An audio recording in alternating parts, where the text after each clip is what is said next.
Nemzetünnepünk másnapján, október 24-én Beregszászon átadtuk a Magyar Unitárius Egyház és a Gondviselés Segélyszervezet újabb segélyszállítmányát a Kárpátaljai Református Egyháznak.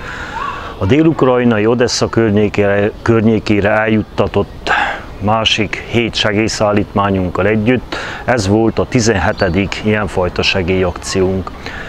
A legutóbbi segélyszállítmányunk tartalma 1,5 tonna élelmiszer, 25 darab hordozható számítógép és 205 darab éjszorító, amelyet a háborúban megsérült katonák és civilek elsősegélynyújtás alkalmával használnak.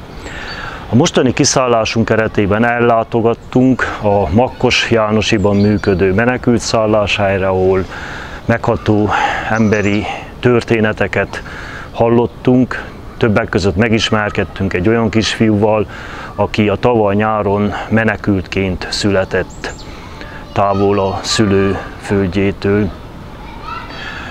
Ezt követően tanácskoztunk a técsői Magyar Református Líceum vezetőivel, akiknek átadtuk a 25 darab számítógépet.